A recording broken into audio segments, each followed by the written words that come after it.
enfants de la Terre, bonjour à vous. Voilà, alors coupure d'internet, la box qui a lâché, donc pas d'internet.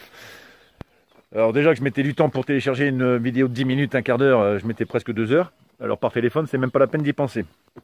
Donc j'avoue que pas d'internet, on est tranquille quand même hein, sans internet. Hein. Après on s'aperçoit qu'on en a besoin aussi.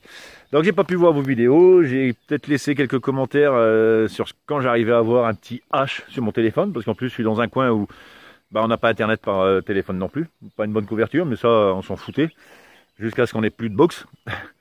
Donc voilà, donc ce que j'ai fait pendant une semaine, j'ai repiqué, j'ai fait les petits travaux et j'ai réfléchi. Donc je vais vous en parler dans 2 points. Donc je vais vous faire visiter le potager, mais d'abord vous parler de ce que j'ai réfléchi. Donc le premier point sur les limaces. Bon, j'avais déjà eu une réflexion, j'avais déjà été voir Henri Covès et je me suis aperçu que ici j'avais défriché un peu le terrain, j'avais élargi l'allée pour les enfants. Je me suis aperçu qu'elles étaient beaucoup sur ce qui restait de tonte d'herbe en fait que j'avais laissé. Donc ça, déjà, ça conforte le point de vue que j'ai de mettre de l'herbe arrachée. Donc c'est pour ça que je laisse autour de mes zones toujours un peu d'herbe haute, pour dire de les mettre sur la zone.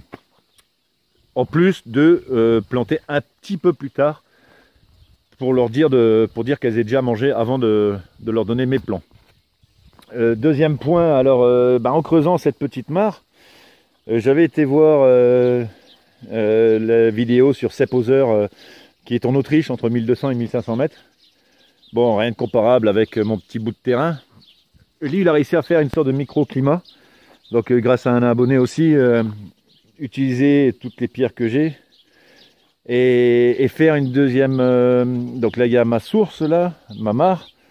J'en ai fait une ici. Il y a celle-là. J'en ai fait une, enfin je suis en train d'en faire une là-bas dans le deuxième poulailler en fait, qui va me servir de nurserie. On voit les petits poussins que j'ai libérés. Du coup le poulailler j'ai laissé tomber parce que de toute façon du tournesol j'en ai plein qui poussent spontanément dans mon potager, donc ce sera pour elle. Et je préfère qu'elle profite maintenant que plus tard quoi, ce serait con quoi. Et puis je vais faire une troisième mare au niveau de la structure là-bas. En plein milieu. Comme je vais creuser ma serre enterrée là-bas, il y aura de l'eau, ça c'est certain, puisque j'en ai déjà 1,20 m. Donc je vais faire un drain qui va alimenter la mare là, et après je verrai pour alimenter, refaire peut-être une autre mare là-bas. Ça pour créer de la réverbération au niveau du soleil, l'hiver, qui pourra créer une sorte de microclimat. Alors je dis pas que je vais avoir 20 degrés, mais bon, ça pourrait peut-être aider. Donc ça c'est le deuxième point. Le troisième point, je me suis aperçu aussi, et là ça a été con, pareil en regardant des vidéos avant, mais bon, ce qui est bien c'est que ça rentre dans ma tête, mais ça sort pas, donc là elle n'est pas si creuse que ça, et si perméable. Toutes mes zones de culture que j'ai fait dans le sens de la descente, en fait, et vous allez dire, il est con, oui, je vais le faire dans l'autre sens en fait, donc incurvé, mais pas toutes pareilles, avec une sorte de passage entre deux, pour que l'eau, quand elle va tomber, elle va ruisseler en fait et s'imprégner dans les buttes. Donc la terre de la serre enterrée va servir à ça en partie. Et du coup, l'été, le peu qu'il va pleuvoir, j'aurai vraiment pas besoin d'arroser parce que ça va s'imprégner, plus le paillage, l'été, les buttes vont, enfin les zones de potager vont rester vraiment humides. Et le quatrième point, merci Patrick Le Xiaolang. C'est vrai que ce que j'ai planté en terre naturelle en fait, il n'y a rien qui est attaqué et ça pousse. Ça pousse. Donc elle, je l'ai planté, il n'y avait que 2 feuilles.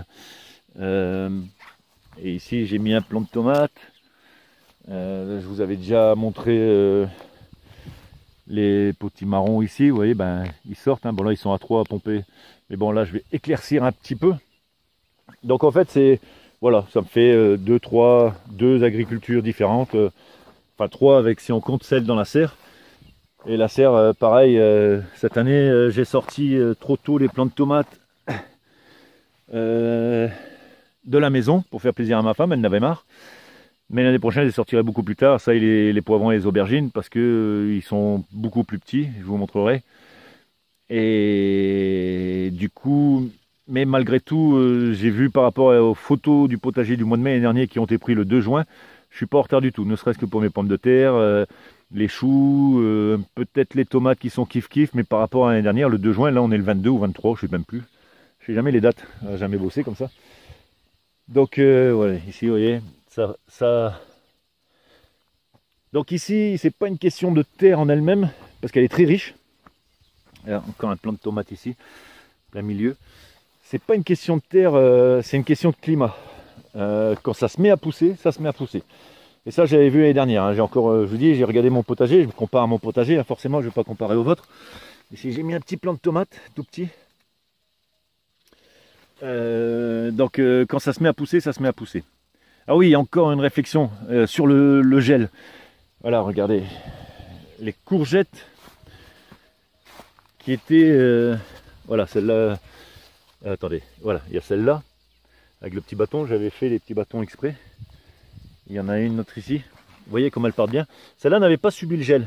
Donc j'ai essayé de regarder aussi. Alors sur des sites, forcément avec des mecs qui se penchent là-dessus, j'aurais pu le découvrir moi-même. C'est qu'en fait le froid quand il descend, moi je suis dans un creux, vous voyez. Je sais pas si ça se voit la vidéo, ça descend. Et ici moi ça descend. Et en fait ma source est la naissance d'un petit ruisseau qui est après la route là-bas. En fait le froid descend. Et forcément il y a du gel en bout de course pratiquement.